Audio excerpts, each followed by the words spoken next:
All right, welcome back to it. Look, the elections in Canada are today, and Mark Carney, Justin Trudeau, not Pierre Trudeau, Justin Trudeau resigned here recently, and by doing that, he got himself out of the conversation. Mark Carney's in the conversation. Mark Carney is a globalist, former president of the Bank of London and other places, a complete globalist, a citizen of 3 different countries, and a far-left activist. This guy is the definition of globalist and exactly what people in Western Canada, in the prairie provinces, do not want. Alberta specifically, and then Manitoba and Saskatchewan in addition to. And I want to talk about this because they can leave the Union, and Alberta says they will leave Canada. Canada will break up. Quebec wants the same thing in the East. They want to be their own country. Dr. Rebecca Grant is Vice President of the Lexington Institute, a national security analyst based in Washington, D.C. She joins me now. Doctor, thank you for being here. Great to talk with you. You know, I had you written down for a couple of things about Iran, and we'll get to that. But this election in Canada has real implications for the nation. If Mark Carney wins, I don't think Canada survives. Look, Alberta, they want nothing to do with the Liberal government in Ottawa.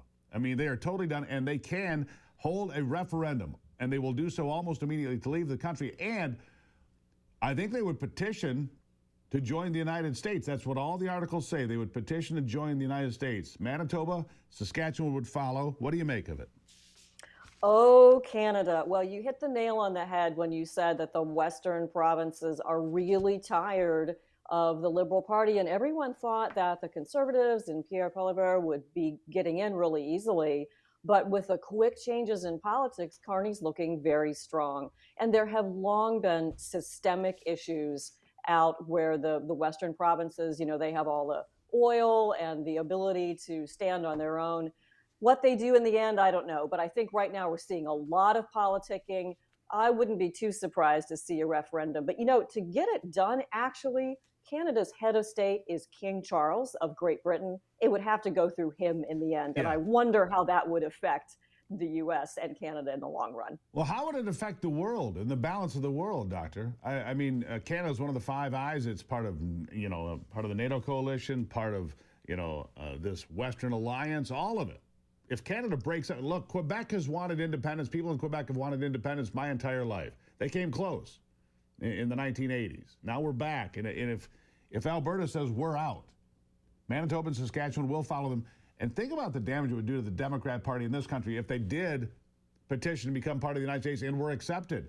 You'd end up with three new states potentially, 6 new conservative Republican senators. Can you imagine? What a change, right?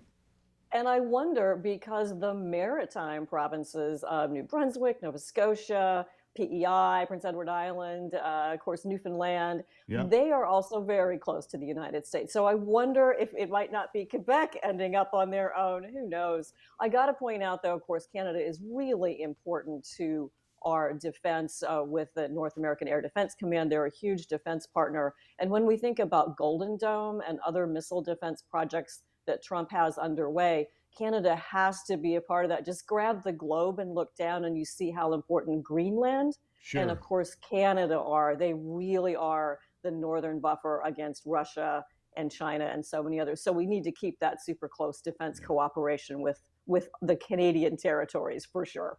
By the way, Greenland bowing up here yesterday with the premier of Denmark there saying, we are not for sale. Well, maybe you are, but they are critical, and the United States has a military base in the Arctic there, in northern part of the island, so we'll see what happens there. Meanwhile, let's shift gears a little bit, Doctor. What about this momentum to take out Iran's nuclear ambitions? I don't think that anybody in America wants a war. I think it's one of the things that Donald Trump could do that would turn people off, getting involved in a war, regardless of who it's with, unless we're hit first. I think it has bad political ramifications, but they do want to stop Iran's nuclear ambitions, which is the right thing. They should not have nuclear weapons. Where are we in this conversation? There is actually progress being made in talking with Iran, if you can believe it. I agree with you. President Trump is actually very cautious on his use of military force. He doesn't want a war either. But he tells us 2 or 3 times a week that the options to strike a limited strike on Iran's underground nuclear facilities, that option's still on the table. And hey, Steve, more than that, Those options are deployed in the Middle East right now. 2 aircraft carriers, B-2 bombers rotating in and out of our base in Diego Garcia in the Indian Ocean. They're the ones that carry the massive ordnance penetrators that could do a limited precision strike. So 2 things have made Iran come to the table. One, their failed attacks on Israel last year, and our Navy, our Standard missiles helped defeat that.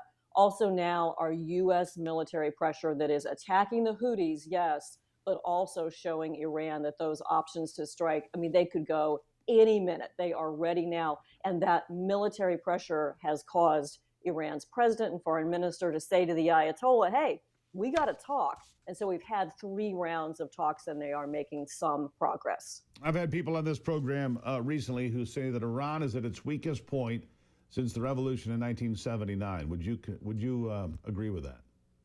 Yes, partly because their economy is terrible, and they've seen that their military power is really much less than it was. Hamas is devastated, Hezbollah is torn up, and the Houthis are under attack. And most of all, Iran can't really strike, beyond their own borders with any effect. Israel took out a lot of their air defenses. We could do even more. So that's why the military pressure is working. It's making the Ayatollah realize that that regime may not be stable unless they can come to a nuclear agreement. Now, that said, they're very recalcitrant. They are still very dangerous, and it's going to take a lot of work to get a real deal that would take away the enriched uranium they shouldn't have and stomp on their missile programs as well. And don't forget, China continues to support Iran with oil purchases. To meddle in the affairs of the globe. Dr. Rebecca Grant, Vice President of the Lexington Institute. Greatly appreciate your insights and wisdom here today. You come back anytime. Thank you. Greatly appreciate it. There it is. We'll take a quick break. It's the Steve Gruber Show. Make sure you go and vote. I'll give you some updated returns on your feelings about Donald Trump's first 100 days in office. Go to X. Cast your vote now and follow. I'll be back.